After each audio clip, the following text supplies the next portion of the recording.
ఈ కథలో హీరో పేరు కిట్టు. ప్రకృతిని చూడడం, ఫోటోలు తీయడం ఇవే అతని ఫేవరెట్ పనులు. ఒకరోజు ఫోటోలు తీస్తున్నప్పుడు అతడి దృష్టి పసుపు చీర కట్టుకున్న ఓ అమ్మాయి మీద పడుతుంది. మొదటి చూపులోనే ఇదే నా సోల్మేట్ అనిపించేంతగా అతనికి నచ్చేస్తుంది. అప్పుడే ఫోటోలు కెమెరాలో కాదు, హృదయంలో మొదలవుతాయి. అతడు ఆమె పిక్స్ తీయడం స్టార్ట్ చేస్తాడు. కాని దగ్గరికి వెళ్లేలోపే ఆ అమ్మాయి అక్కడ ఉండదు. తెలుస్తుందేంటంటే ఆ అమ్మాయి తన ఫ్రెండ్స్తో కలిసి ఎక్కడికో బయలుదేరిపోతుంది. కిట్టు షాకవుతాడు. బట్ ఛాన్స్ మిస్ కాకుండా అన్నట్టు వెంటనే ఆమెను వెంబడించాలి అని బైక్ మీద గట్టిగా లెగుస్తాడు. కాని బైక్ మధ్యలోనే ఆగిపోతుంది. బైక్ బిట్రే చేస్తుంది. అవునండి, ఆ గర్ల్ అంతలో సడన్గా కళ్ల ముందునుంచి మాయమైపోతుంది. చివరికి ఇంటికి వచ్చేసిన కిట్టు ఒకే ఒక్క పనిలో పడిపోతాడు. ఆ అమ్మాయి ఫోటోలను చూస్తూ వాటిని అంతటా అతికించడం. ఇక సోషల్ మీడియాలో రీసెర్చ్ మిషన్ స్టార్ట్. అన్నీ ట్రై చేస్తాడు. కానీ సర్చ్లో రిజల్ట్ రాదు. అందుకే హీరో భయపడడు, బరితెగిస్తాడు. మరుసటి రోజు బయటకి వెళ్తున్న కిట్టూని ఓ అమ్మాయి హెల్ప్ అడుగుతుంది. ఆమె స్కూటీ స్టార్ట్ కావడం లేదు. కిట్టు సాయం చేస్తాడు. Just like a classic gentleman. అక్కడే దిమ్మ తిరిగే ట్విస్ట్. ఆ అమ్మాయి ఆరాధ్య అనే అమ్మాయికి బెస్ట్ ఫ్రెండ్. అరే, అదే కదా మన కిట్టు ప్రేమించిన అమ్మాయి పేరు ఆరాధ్య. అక్కడ్నుండి మళ్ళీ ఫాలో మోడ్ ఆన్. వాళ్లను డిస్క్రీట్గా ట్రాక్ చేస్తూ తనకు కావాల్సిన ఇన్ఫో, ఆరాధ్య పేరు మరియు ఆమె అడ్రస్ డిస్కవర్ చేస్తాడు. కిట్టు ఫేస్లోకి మళ్ళీ ఓ స్మైల్. ఇది కాని మొదట్లో లవ్ అయిపోయే టైప్ లవ్ కాదు. ఆరంభం అంతే క్రేజీగా ఉంది. కాబట్టి కథ ఇంకెంత ట్విస్ట్లతో ఉంటుందో చూద్దాం. ఇంకొక సీన్ ఆరాధ్య మీదకి ఫోకస్ మారుతుంది. ఆమెకు వీడియోస్ క్రియేట్ చేయడమంటే అల్టిమేట్ ప్యాషన్. కానీ ఆమె అన్నయ్య మాత్రం స్ట్రిక్ట్. ఇవన్నీ అపార్థాలకే దారితీస్తాయి. కాన్సంట్రేట్ ఆన్ యువర్ స్టడీస్ అంటాడు కొంచెం ఆగ్రహంతో. పక్కన ఉన్న పిన్ని కూడా అన్నయ్యకి సపోర్టిస్తోంది. కాని ఆరాధ్య తండ్రి మాత్రం ఫుల్ సపోర్ట్ మోడాన్. అందుకే ఆరాధ్య తను ఏమీ వదిలిపెట్టదు. ఒకరోజు పెద్ద ఇన్ఫ్లుయెన్సర్ అవుతాను అని అన్నయ్యకు చెబుతుంది. అసలు అన్నయ్య కోపానికి రీజనేమిటంటే ఆమె వీడియోస్ కింద వచ్చిన కొన్ని చెడు కామెంట్స్. అలాంటివి చూసి ఇలాంటి పనులే ప్రాబ్లం క్రియేట్ చేస్తాయి అని అభిప్రాయపడతాడు. కాని ఆరాధ్య కామ్గా చెబుతుంది, చెడు కామెంట్స్ ఉన్నాయి, కానీ మంచి కామెంట్స్ కూడా ఉన్నాయి. ఫోకస్ అన్నిటికన్నా పాజిటివిటీ మీద ఉండాలి. ఇది విన్న తరువాత అన్నయ్య సైలెంట్ అయిపోతాడు. ఇంకోవైపు మన కిట్టు స్టిల్ ఆబ్సెస్డ్. సోషల్ మీడియాలో సెర్చ్ మిషన్ రీలోడెడ్ అన్నీ చెక్ చేస్తూ చివరికి ఆరాధ్య ప్రొఫైల్ లొకేట్ చేస్తాడు. Jackpot moment kind of. ఆమె ఫోటోస్లోకి ఎంటర్ అయిపోయిన కిట్టు తనలోనే రొమాంటిక్ డేడ్రీమ్స్లోకి పోతాడు. తరువాత రోజు తను తీసిన ఆరాధ్య పిక్స్ ఆమెకి పంపిస్తాడు. కాని ఆరాధ్య రియాక్షన్ స్ట్రెయిట్ ఫేస్. పైగా వేరే మనిషిగా బిహేవ్ చేస్తోంది. కాని కిట్టు వదిలిపెట్టడు. నువ్వు సూపర్ గార్జియస్గా ఉన్నావ్, కాని నన్ను వన్స్ కన్సిడర్ చేస్తే ఇంకో లెవెల్ పిక్స్ తీస్తాను అని మెసేజ్ పంపేస్తాడు. ఆరాధ్య రెస్పాన్స్ ఇవ్వదు. తప్పలేదు. కిట్టు సెకండ్ మెసేజ్, నీవు చీరలో అంటే లిటరలీ ఏంజిల్లాగా ఉన్నావ్, ఒక్క ఛాన్స్ ఇవ్వు. ఇప్పుడు ఆరాధ్య టోటల్ కన్ఫ్యూజన్లో. ఇవన్నీ ఇగ్నోర్ చెయ్యాలా, రిప్లై ఇవ్వాలా అనే డైలమాలో ఉంటే ఆమె ఫ్రెండ్స్ వచ్చి సిచ్యుయేషన్ని లైటెన్ చేస్తారు. అప్పుడే ఆరాధ్య వాళ్లకి కిట్టు గురించి చెప్పడం మొదలుపెడుతుంది. వాళ్ల ముగ్గురు మాల్కి వెళ్లాలని ప్లాన్ చేస్తారు మరియు ఇన్స్టా స్టేటస్ కూడా అప్డేట్ చేస్తారు. ఇంకోవైపు కిట్టు ఆరాధ్య ఇంటి ఎదురుగా ఉన్న కన్స్ట్రక్షన్ బిల్డింగ్లో డైరెక్ట్ జూమ్ లెన్స్తో స్నైపర్లాగా ఒక ఫోటోగ్రఫీ పోస్ట్ దొరికిపోతాడు. అక్కడినుంచి ఆరాధ్య ఇన్స్టా స్టేటస్ చూసిన వెంటనే మాల్ జర్నీ స్టార్టెడ్ అనే రియలైజేషన్తో మాల్కి ట్రయల్ మోడ్లో కిట్టు ప్రయాణం.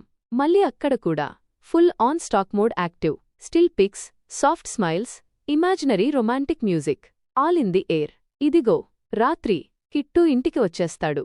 దీని తరువాత కూడా ఆరాధ్యపై అభిమానం తక్కువ కాలేదు. ఒక్క ఛాన్స్ ఇవ్వు అని మళ్ళీ మెసేజ్ పెడతాడు. ఆరాధ్య కూడా అంగీకరిస్తుంది. మరల వాళ్లు కలిసి షాపింగ్ చేస్తారు. కొత్త చీరలు ఎంచుకుంటారు. ఫోటోషూట్ లొకేషన్స్కి వెళ్తారు. ఇప్పుడు ఒక మ్యాజికల్ మాంటేజ్. ఆరాధ్య శారీస్లో గ్లో అవుతుంది. కిట్టు ఎక్స్ట్రీమ్ ఫోకస్లో పర్ఫెక్ట్ క్లిక్స్ తీస్తాడు. ఆరాధ్య, మీ ఫోటోలు చాలా బ్యూటిఫుల్ అని జెన్యూన్ సంతోషంగా ఉంటుంది. కాని అసలు డ్రామా ఇప్పుడే మొదలవుతుంది. ఒకరోజు ఫోటోషూట్ మధ్యలో ఆరాధ్య అన్నయ్య వచ్చేస్తాడు. కిట్టు చేతిలో కెమెరా. అన్నయ్య ఫేస్లో రకం మార్చిన expression. Aaradhya tries to explain, ఇది జస్ట్ ఫోటోషూట్ అన్నయ్య. అన్నయ్య సాఫ్ట్ అవుతాడు. కాని అంతలోనే కిట్టు చీరని సెట్ చేస్తున్నప్పుడు చూసి ట్రిగ్గర్. ఆరాధ్య అన్నయ్య కిట్టూను తిట్టేస్తూ దెబ్బకొట్టడం మొదలుపెడతాడు. కిట్టూ, నా ఉద్దేశాలు జెన్యూన్గానే ఉన్నాయి. అన్నయ్య వినడు. ఆరాధ్య సిచ్యుయేషన్ చెడిపోకుండా అన్నయ్యను తీసుకుని అక్కడినుంచి వెళ్ళిపోతుంది. ఇక చివరికి కిట్టూ డెవస్టేషన్ మోడ్. ఆరాధ్య ఫోటోల ముందు కూర్చుని తన మనసులో మాటలన్నీ చెప్పుకుంటాడు. అంతా బాగానే పోతుంది, కాని నీ అన్నయ్య గేమ్రూలా పాడుచేశాడు. నువ్వు నీ ఇంట్లో వాళ్లదానివి కాదు. నువ్వు నా జీవితమంతా ఇకపై ఇలా జరగనివ్వను. Anything or anyone that comes in between not acceptable అని డైలాగ్ వేస్తాడు. ఇప్పుడు స్టోరీ చివరి ఓ మలుపు తీసుకుంటుంది. తరువాతి రోజు ఆరాధ్య బయటకి వెళుతుంటే ఎక్కడ్నుంచో తన ఫోటోలొస్తాయి. ఫోటోలు చూసి షాక్ అవుతుంది. ఎందుకంటే ఇవి ఎవరో తీసినవి కాదు, కిట్టూనే తీసినవి. ఆమెకి అర్థమవుతుంది, కిట్టూ ఇక్కడే ఎక్కడో ఉన్నాడు. వెంటనే అతడు బయటికి వచ్చి మాట్లాడతాడు. ఆరాధ్య అడుగుతుంది, నీవిక్కడకు ఎలా వచ్చావ్? కిట్టూ, నువ్వే కదా స్టోరీ పెట్టావ్, పక్కన లొకేషన్ ఉంది అంటాడు. ఆరాధ్య, నిన్న నా అన్నయ్య నీమీద చేయివేసినందుకు సారీ అంటుంది.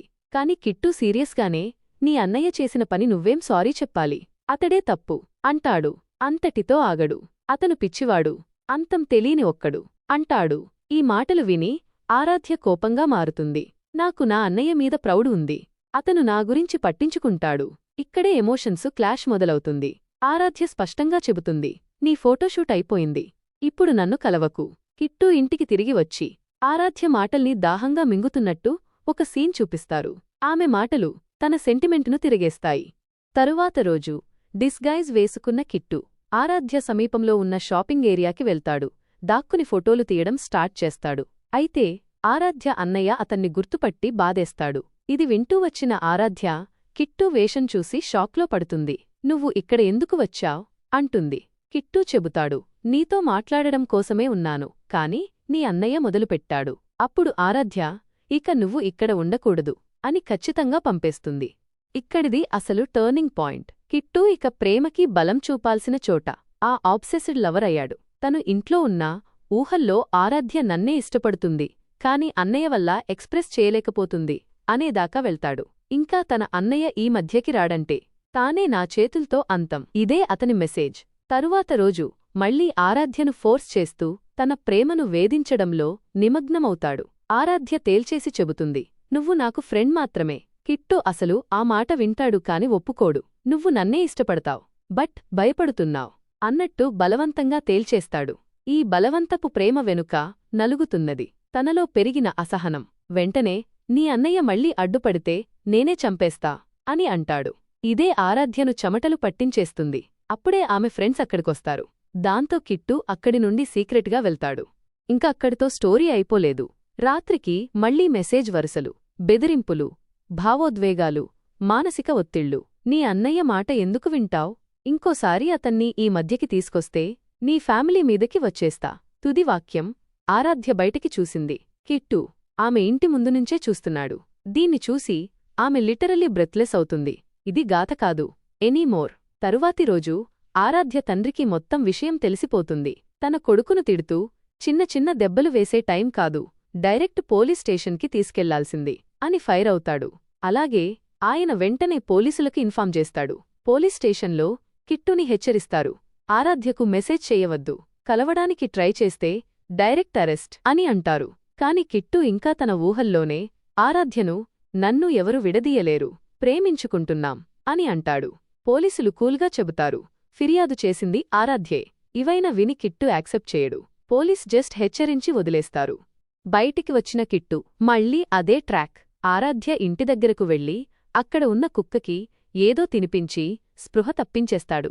సీక్రెట్గా ఇంట్లోకి స్నీక్ అవుతాడు. ఆరాధ్య నిద్రలో ఉంది.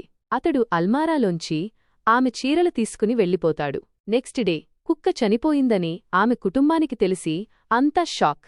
కొన్ని రోజులు గడిచాక ఆరాధ్య ఎక్కడినుండో తిరిగొస్తుంది. ఒంటరిగా ఉంది. ఇదే ఛాన్స్ అన్నట్టు కిట్టూ ఆమెను కిడ్నాప్ చేసి ఒక పాడుపడిన స్థలంలో కట్టేసి ఉంచుతాడు. ఆమెకి స్పృహ వచ్చాక దయచేసి ఇంటికి పంపించు అని చెబుతుంది.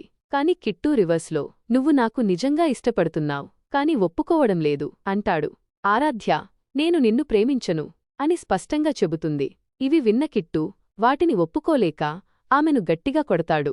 అతనికి ఒక నమ్మకం, నీ ఫ్యామిలీ వల్లే నువ్వు అలా చెబుతున్నావ్, వాళ్లంతా లేకుంటే నువ్వు నన్నే ప్రేమిస్తావ్. అప్పుడే బయట ఓ శబ్దం, ఆరాధ్య, హెల్ప్ హెల్ప్ అని అరిచిందంటే కిట్టూ మళ్లీ ఒక్క దెబ్బతో ఆమెను స్పృహ కోల్పోయేలా కొడతాడు.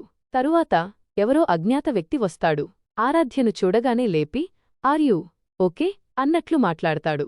కాని వారి మధ్య భాషాబేరం జరగదు. ఆమె మొబైల్ అడిగి కాల్ చేయాలన్నా నెట్వర్క్ వర్కింగ్ కాదు. ఆమె పారిపోవడానికి ట్రై చేస్తోంది. కాని బయటికి దారి ఉండదు. అప్పుడే కిట్టూ తిరిగి వచ్చి ఆ స్ట్రేంజర్ని అటాక్ చేస్తాడు. ఆరాధ్య తాను తప్పించుకోవాలంటే ఏం చేయాలో అర్థం చేసుకుంటుంది. కిట్టూని కొట్టడానికి ఒక రాయి విసరగా పొరపాటున స్ట్రేంజర్కి తగులుతుంది. అతడు స్పృహ కోల్పోతాడు. కిట్టూ దీన్ని చూడగానే నువ్వు నాకు ప్రేమతో పంచుకోని సాయం చేశావ్ అంటూ ఆ రాయినే స్ట్రేంజర్ని చంపేస్తాడు. ఆరాధ్య షాక్లో. ఇప్పుడు ఆమెకు తెలిసిపోతుంది కిట్టూ ఈ ప్రపంచంలో తనకు అత్యంత ప్రమాదకరమైన వ్యక్తి. కాని ఆమె క్లెవర్. తనను సేవ్ చేసుకోవాలంటే కిట్టూని నమ్మినట్టు నటించాలి. నువ్వు నీలా బిహేవిస్తేనే నా హృదయం నిన్ను ఇష్టపడింది అంటుంది. మన ప్రేమ లెజిట్ అయితే ఫ్యామిలీకి చెబుదాం అంటుంది. కిట్టూ నీ అన్నయ్య మళ్ళీ నన్ను కొడతాడు అంటాడు. తను చింతించకండి. ఇదే నిజమైన మన జీవితం. రెడీ టు ఫేస్ ఎనీథింగ్ అంటుంది. కిట్టూ లెట్స్ గో దెన్ అంటాడు. తరువాతి రోజు కిట్టూ తన పుట్టినరోజు అని చెబుతూ ఆరాధ్యతో నాకు విషెస్ చెప్పకు, నేనొక సర్ప్రైజ్ ప్లాన్ చేస్తున్నా అని చెబుతాడు. ఆరాధ్య అది నిజమైన ప్రేమ స్నేహితుడైనట్టే అనుకుంటూ ఒప్పుకుంటుంది. ఆ తరువాత కిట్టూ ఒక కొత్త చీర ఇచ్చి దీనిలో కనిపించు అని చెబుతాడు. ఆరాధ్య ట్రస్టుతో మార్చుకుని వస్తుంది. కాని అక్కడే వ్యూవర్స్కి టేకాఫ్ అయ్యే సీన్. కిట్టూ తెచ్చిన సర్ప్రైజ్ ఏంటంటే ఆమె అన్నయ్యే. కాని వాడు స్పృహలేనివాడుగా పడి ఉన్నాడు. తానే కొట్టినట్టు నమ్మకంగా చెబుతాడు. ఆరాధ్య తట్టుకోలేక చాలా బాధతో ఏడుస్తుంది. కాని దీనికి దూరంగా కిట్టూ ఇంకా దారుణంగా అడుగులు వేస్తాడు. నీవు అతన్ని హింసించకపోతే నేనే అతన్ని చంపేస్తా అంటాడు. ఇష్టం లేకపోయినా ఆరాధ్య తనే అన్నయ్యపై చేయి వేయాల్సిన పరిస్థితి. కొన్ని క్షణాల తర్వాత అన్నయ్య స్పృహలోకి వచ్చి కిట్టూపై దాడి చేస్తాడు. ఆరాధ్య పారిపో అని గట్టిగా చెబుతాడు. అయితే పోరాటంలో కిట్టూ అన్నయ్యను చంపేస్తాడు. బయటికి దారిలేక ఆరాధ్య తిరిగి తన అన్నయ్య మృతదేహం ఎదుటే వస్తుంది. మళ్లీ ఎదురు వస్తాడు. అప్పుడే కిట్టూ నీవు నా దగ్గరికే వస్తావని నాకు తెలుసు. ఆరాధ్యలో భయం కాదు, ఫైర్తో బాధలాగా కోపం. దాడి చేస్తుంది. కిట్టూ కౌంటర్ చేయబోతుంటే ఆరాధ్య తన చీరతోనే కిట్టూ గొంతును బిగించి చంపుతుంది. కొద్ది రోజులు గడుస్తాయి. హాస్పిటల్లో ఆరాధ్యకు అన్నయ్య మరణం తెలిసి రాలాల్సిన కన్నీరు తనలో మునిగిపోతుంది. ఇంటికి వచ్చి తాను కట్టిన అన్ని చీరల్ని తగలబెడుతుంది. నాకు ఆ వస్త్రం వల్లే కిట్టూ నన్ను ప్రేమించాడనిపిస్తుంది. ఇక అది అవసరం లేదు. ఈ సారంగా చూసిన ఆరాధ్య వేధింపుల మధ్య ఒళ్ళు కాదు, లోతైన మానసిక బలాన్ని చూపింది. ఇది షారీ సినిమా కథ. ఈ కథ నచ్చిందా? నీకు నా వివరణ ఎంగేజింగ్ మరియు షాకింగ్ అనిపించిందా? అయితే ఈ వీడియోకు లైక్ చేయండి. మీ అభిప్రాయాన్ని కామెంట్ రూపంలో చెప్పండి. మీ ఫ్రెండ్స్తో షేర్ చేయండి. ఇంకా ఇలాంటివి మిస్ కావాలంటే నా ఛానల్కి సబ్స్క్రైబ్ చేయండి. వీడియో చూసినందుకు మనస్ఫూర్తిగా ధన్యవాదాలు.